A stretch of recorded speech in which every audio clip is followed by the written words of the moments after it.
It's time to take on the drilling head, the cutting edge, the business end, where the magic happens, whatever you want to call it. This is one of the most complicated assemblies on the machine. We have feed screws, gears, bearings, shafts, spindles and quills, all locked together with 50 years of rust and grime. So let's see if we can get any of it moving. The drilling head slides up and down the arm, and we last saw it back in part 1 when I cut the drive shaft it slides on and lifted it from the arm. It's been sat to the side ever since while I've focused on the big bits. So before I try and free any of this off and get some parts off, I'm just going to go over exactly what's going on here, what I know and what I don't know. So the power from the column comes through here. This is the shaft that I had to cut to get this off the arm. This is the shaft that the whole thing slides up and down on. This is keyed to a gear here, which then drive this gear here, which I've already removed from this shaft. That then drives this set of bevels, which is keyed to the spindle, which is this piece, and obviously down to the drill. So the spindle comes through this bevel. I presume it's keyed to it, it must be, and end float is taken up with these pair of locking collars. So this is the top of the spindle. This screw thread is the means by which feed is applied. That is driven through this shaft here, which we've already removed, and at the top of that shaft is this gear, which drives this gear. This gear is keyed to that screw. The internal nut for the screw is this thing held captive in the casting. So when this gear turns, it drives the screw, which forces it down, pushing on the spindle and applying feed to the drill. I'm 90% certain that this screw is hollow, and the spindle extends up all the way to this cap area, and this nut and screw here is an end float adjustment and is bearing down on the top of that spindle. So when the screw is reversed, it pushes up this way, pushes on the top of that cap, and then the spindle can be retracted. So my first plan of attack is to try and remove that cap. I'm pretty sure this is threaded on, and then we can see for certain if this screw is hollow.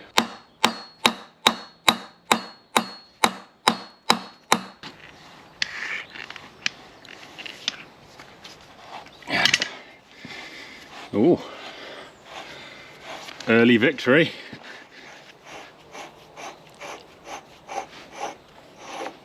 What's under there?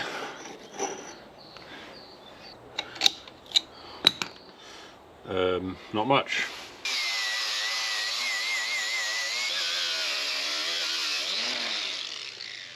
We found a little pin here. I think this is the top of the spindle and this is the top of the thread, so there's a seam there, I believe. Let's knock this pin out and see what happens. I just smacked the camera, that was clever. It's going though. Oh, there it is. Now in theory that will come off. Or does it unscrew or what? Let's get these on it and see.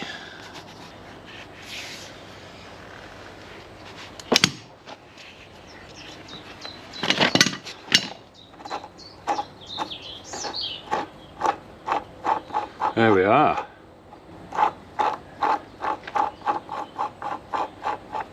Oh, right, okay, that makes sense. That is the top of our spindle. So that is pinned to there, and then that is obviously threaded down onto the screw, and then this screw comes in the top of this housing and bears down on the top of that, and that's a bearing surface. And then this oil hole comes in, fills this point, allows some to dribble down the side, and then lubricate these two surfaces. Huh, well that's interesting. And if I'm extremely lucky, this might wind out.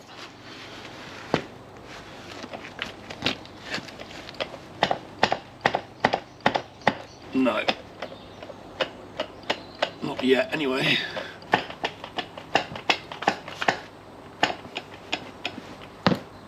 I didn't realise at this point I was making a pretty daft mistake, which you may have already noticed, but I proceeded to lift up the head and bolt it to the machine freeing off table.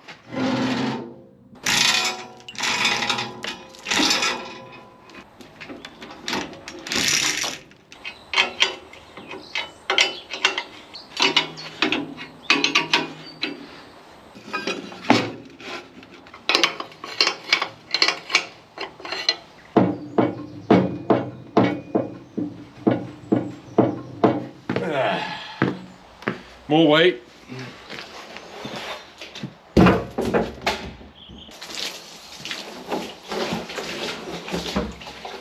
Turns out Muggins here was turning it the wrong direction. It's actually a left-hand thread, but yeah, look at this.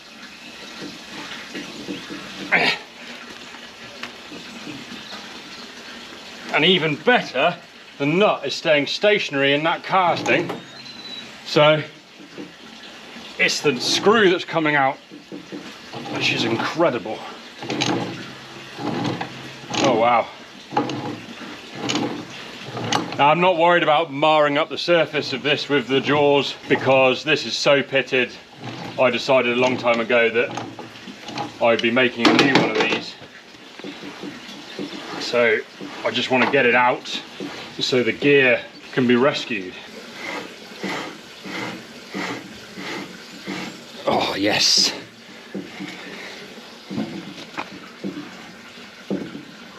Oh, there's some crud in there. What a beauty. One piece at a time. And it didn't cost me a dime.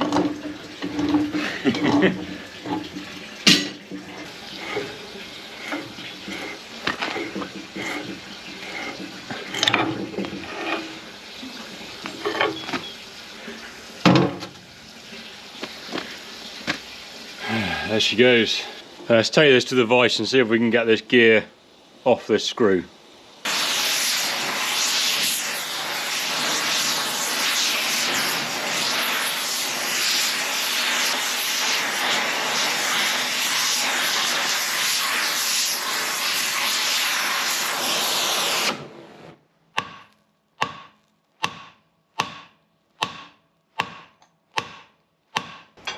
What I didn't realise was that the nut was in two pieces and that the top part of it had come out with the screw and gear.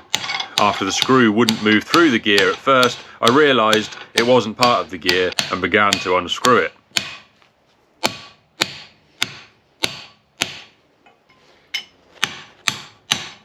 It put up a bit of a fight and I did cause some damage.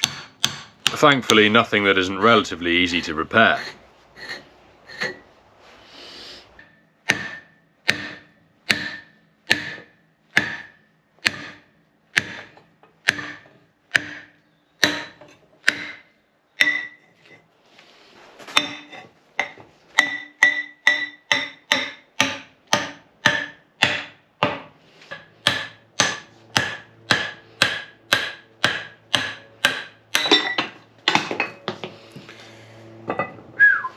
With the screw out and its drive gear safe, it's time to get the quill and spindle assembly moving. Because it's still locked to the drive shaft by the bevel gears, I need to work carefully to free them both at the same time. I start with the drive shaft end and see if I can get any movement there.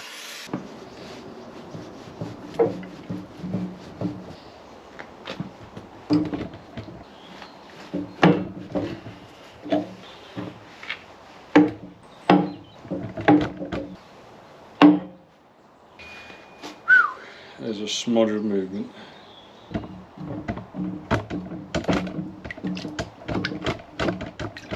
So this shaft here, which is the one that drives the spindle through these bevels, is moving backwards and forwards as much as the backlash on these gears will allow. So that is promising. What is not moving is the spindle.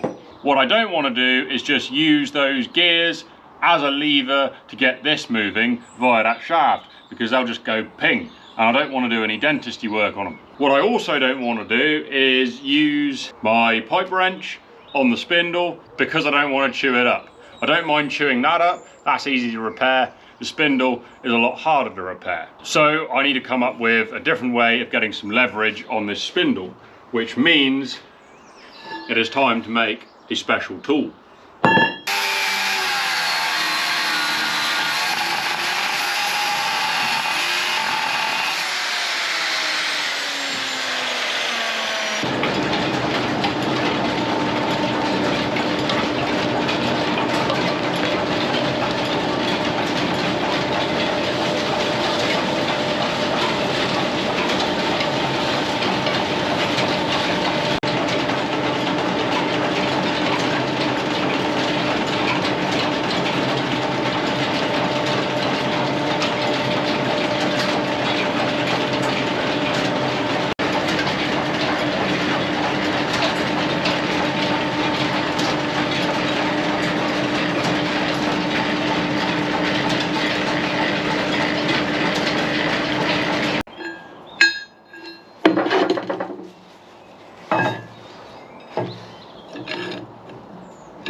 The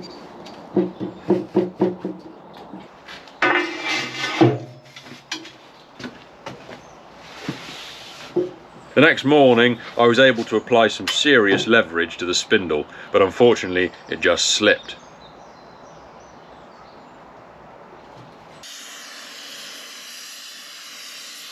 But the theory was there, so I pumped some heat into the casting and put a few extra turns on the tool clamp and tried again.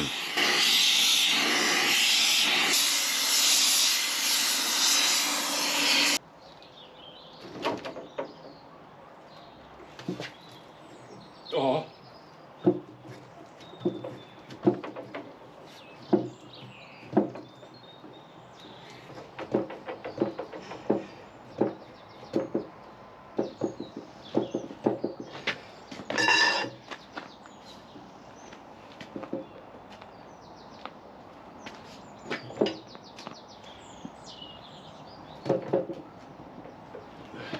It's going. Bit of forbidden fluid to help things move along.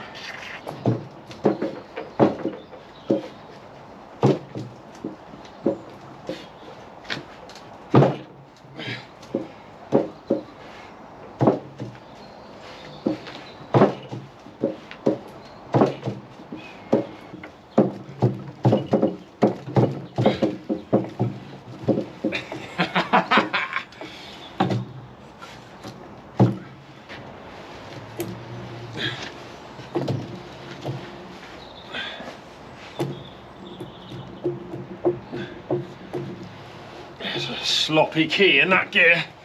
That's going to need changing.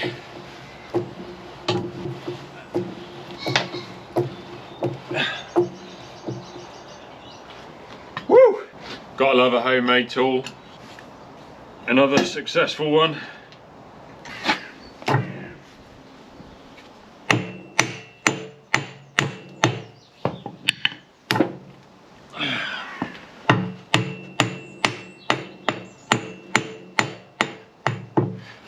Now this wants to come out, if I just work it backwards and forwards.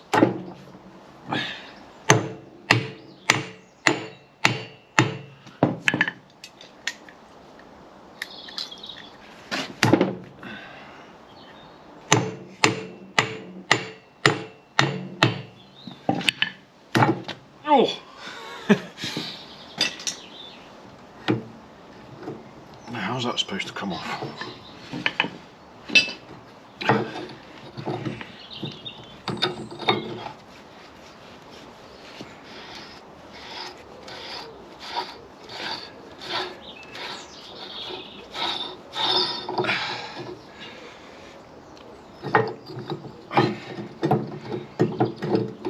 There we go.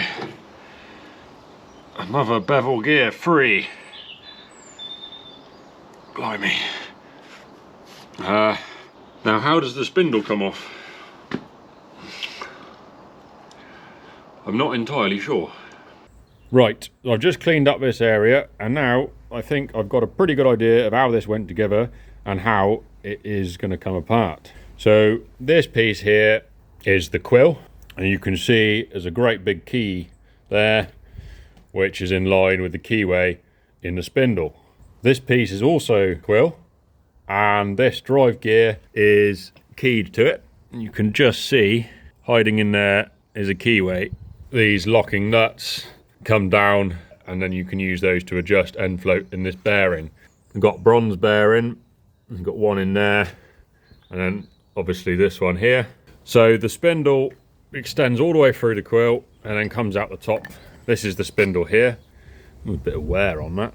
This is where our screw was, so that's the screw that pushes down on the top of the spindle, pushing it through the quill, and then also pushes back up again onto this locking nut assembly here, which retracts the spindle. So in theory, the spindle should just drive out there, right through the quill. In practice, that is a little bit more tricky. I don't just want to go ahead and belt like hell on the end of that because it will ruin it. So what I'm going to do is this piece of scaff conveniently fits in there, goes through the threaded portion and into the quill, and then stops up against what I assume is the shoulder on the spindle. The shoulder where it stops being that thin diameter and starts being this diameter.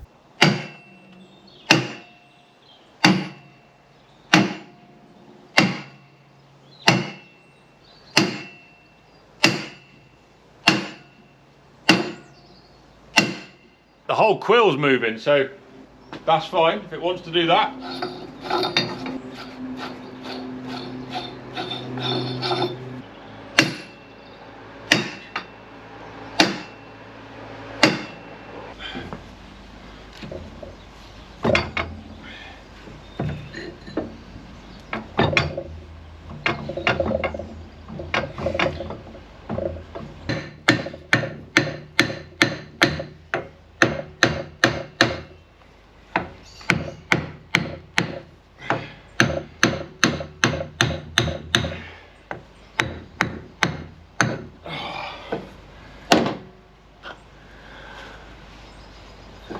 There she goes.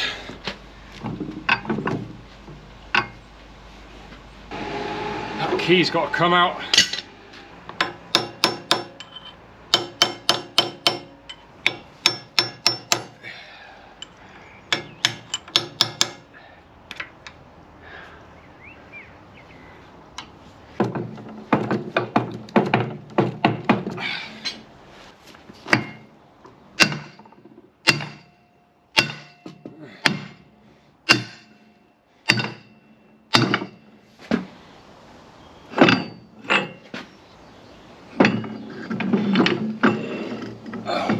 That is heavy.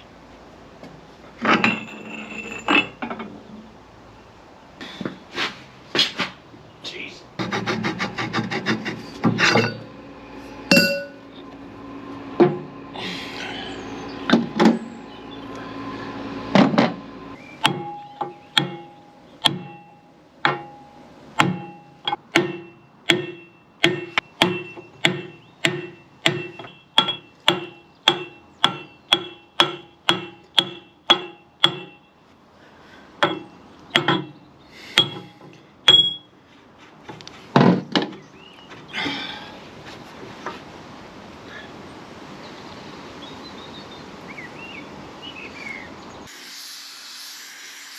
So this shaft is for traversing the head along the arm. The ugliness on the end is the remains of a fabricated handle that was once there. The original is long gone and probably smashed, and a replacement will need to be cast.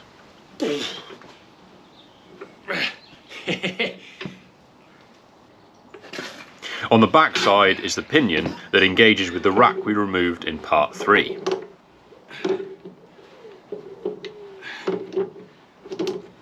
I think that comes out from the other side.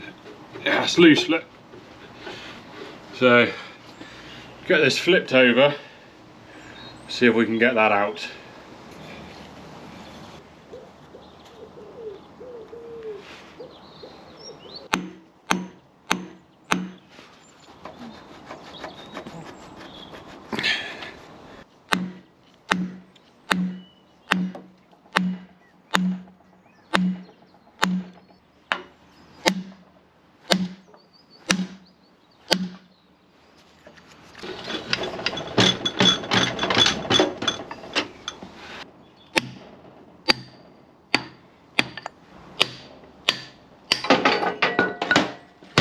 So this drive shaft and gear at the back of the head is the shaft that we had to cut out. This shaft drives this gear, and then the head can slide up and down this shaft. So this gear is got a long extended hub on it, and it rotates inside this bearing, and the shaft slides through it. The shaft is moving backwards and forwards, but I cannot get this gear and hub to rotate in this casting. I think it just needs more heat and oil and patience. So we're going to have to give that another go next time.